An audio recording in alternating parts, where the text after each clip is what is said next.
Prof, pourquoi vous ne parlez pas normalement? Est-ce que vous êtes obligé de crier sur les plateaux? Oui. Pourquoi? Parce que c'est une information professionnelle. Moi, j'ai enseigné dans les amphis. Mais on a Guinée enseignant et parle normalement. Il n'y a pas de micro. Et moi, les élèves, tous mes 6 000 docteurs m'ont voté meilleur enseignant sur plusieurs années. Je parle à haute voix. Il y a une chose est de parler à haute voix, une chose est de... Quand vous serez président de la République, vous allez faire vos discours comment? Je vais te dire ce que je vais quand je serai président de la République. Vous allez crier... Les gens comme toi, je vais demander qu'on les fouette. Ben dis donc. Oui, on va vous fouetter. Pour quelle raison? Si tu fais la mauvaise, on te fouette avant de te juger. Je vais obtenir une loi comme ça à l'Assemblée. Parce qu'on va gagner les présidentielles et on va aller gagner les législatives. Si les Camerounais veulent. Et où vous allez vous taire, ou on va vous fouetter. Vous n'avez pas répondu à ma question. Si je ne serais pas fouetté, jamais je ne serais fouetté. Mais je vous demande si vous êtes président de la République. Puisque vous dites que crier pour vous c'est une déformation professionnelle. Vous allez faire le discours comment? Vous allez même voir. Je serai en train de travailler. Tu sais comment femme fait pour réussir à me suspendre? S'il vous plaît, répondez d'abord à ma question. Oui. Il y a le chef de l'État parle aux Camerounais 2 fois par an, le 10 février et le 31 décembre. Et moi, je vous dis que chaque fois que vous prenez la parole en public, vous criez. Vous me dites que c'est parce que dans les Antilles, il n'y a pas de micro, c'est une déformation professionnelle. Si vous êtes élu en octobre prochain, vous faites vos discours comment? Mon audimat va me dire, parce que si je dis que je suis en top, en position dominante dans les réseaux sociaux, c'est toi qui es contre moi? Moi? Oui, toi, Obama. Non, pourquoi? Les autres Camerounais ne sont pas connus, ils aiment ça. Ce que vous ne savez pas. Ils aiment quoi? Ils aiment un type qui combat le groupe qui les... Prenez un verre d'eau, prof, ça va vous faire du bien. Quoi? Ils aiment de votre côté. Prenez un verre d'eau. Prenez d'abord un verre d'eau. Non, je ne suis pas ton élève. Ils aiment un type qui combat un groupe qui les opprime. En criant? Qu'est-ce que je peux faire? La loi m'interdit de vous taper, non? Je n'ai plus l'âge. Si j'étais jeune, je vous aurais déjà tapé, hein? Ici, là? Oui. Avisons qu'à la banque que tu arrives ici. Mais prof, je croyais qu'on était amis. Non, mais tu me dis des choses... Mais moi, je pose des questions simplement pour... Oui, je comprends. Ok, parlons d'autre chose à présent, si cela vous convient. Que dites-vous, que pensez-vous de la sortie des évêques qui sont contre la candidature du chef de l'État camerounais Paul Biya à la prochaine élection présidentielle? Monseigneur Cléda parle d'une candidature qui ne sera pas réaliste. L'évêque de Yagua estime que on n'a pas vécu, on n'a pas encore, du moins le pire ne peut plus arriver, qu'on vit dans ce qui n'est plus, on a atteint le seuil des impossibilités. Il y a eu de nombreuses réactions. Quelle est la vôtre sur la question? D'accord. Je vais faire l'introduction en te demandant que si toi tu étais évêque, quelques années avant, votre système-là est allé prendre un évêque à Bafia. Il l'a tué. Au lieu de le laisser même là, il part le jeter dans la Sanaga. Attention, si toi tu étais évêque. Vous nous dites aujourd'hui que c'est dehors. Non, ce n'est pas dehors. C'est vous qui parlez ici sur le plateau. Pourquoi on n'a pas ouvert l'enquête? Prof. Où est le résultat de l'enquête? Vous venez de dire que c'est le système qui a tué Monseigneur Bala? Oui. Ah, vous avez des preuves de ce que vous dites? Moi, je vous renvoie l'inverse. Montrez-nous les résultats de l'enquête. Lesquels? L'État n'a pas commandé une enquête. Vous voulez... Non, comme il n'y a pas de résultats. Tu ne peux pas défendre ça. Je ne défends rien, moi je pose des questions. Ouais, si tu défends ça, je sors de mes gommes. Un groupe qui va arrêter un évêque, celui la nuit, qui l'exécute, qui jette le corps dans la Sanaga, qui laisse la voiture sur le pont, ne peut pas estimer que quelques années après, il y a un seul évêque qui va le soutenir. Est-ce que tu comprends? Réponds. Je vous écoute. Si je demande si toi tu étais évêque, tu pourrais soutenir un groupe comme ça. Vous n'avez même pas clarifié.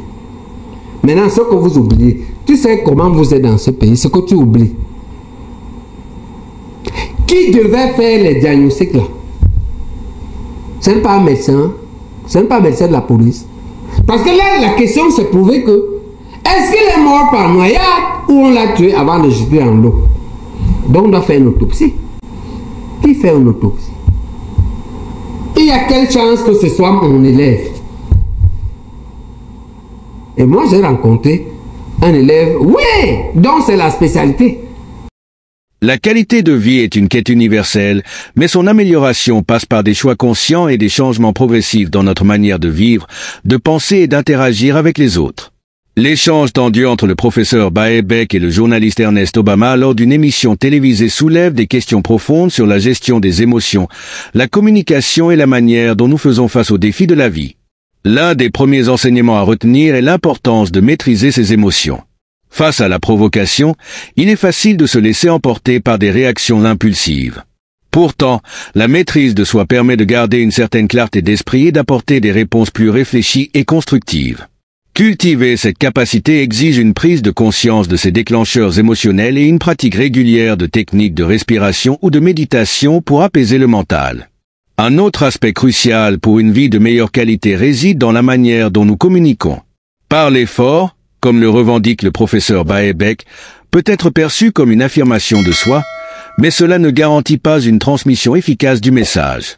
La communication constructive repose sur une écoute attentive, un ton mesuré et une articulation claire de ses idées. Il est essentiel de se rappeler que la communication n'est pas une simple émission de paroles, mais une interaction où l'écoute est aussi importante que l'expression. S'efforcer de comprendre les points de vue divergents, même lorsqu'ils semblent provocants, permet souvent de désamorcer les tensions et de construire des ponts plutôt que des murs. La confrontation entre le professeur et le journaliste met également en lumière la nécessité de développer une attitude de respect envers les autres, quelles que soient les divergences d'opinion. Le respect ne signifie pas l'absence de confrontation, mais plutôt la capacité à exprimer ses désaccords de manière civilisée. Cultiver cette compétence sociale favorise des relations plus harmonieuses, tant sur le plan personnel que professionnel. Le respect mutuel engendre une dynamique positive où chacun se sent écouté et valorisé. Un autre point fondamental est l'importance de l'humilité. Reconnaître que l'on ne détient pas toujours la vérité absolue est une preuve de sagesse. L'humilité permet de rester ouvert à l'apprentissage et à l'amélioration continue. Elle nous encourage également à accepter les critiques de manière constructive, à les utiliser comme des leviers de croissance personnelle plutôt que comme des attaques personnelles. Adopter une attitude humble transforme les échecs en opportunités d'apprentissage et ouvre la voie à une meilleure compréhension de soi et des autres. Il est également primordial de développer une résilience face aux défis. La vie est parsemée d'obstacles et la manière dont nous y faisons face détermine en grande partie notre bonheur. Apprendre à voir les difficultés comme des occasions de grandir renforce notre capacité à rebondir après les épreuves. Cette résilience se construit à travers une vision positive de l'avenir, le maintien d'une bonne santé mentale et physique, ainsi qu'un réseau de soutien solide. L'intégrité est une autre pierre angulaire d'une vie de qualité. Vivre en accord avec ses valeurs et ses principes procure une paix intérieure inestimable.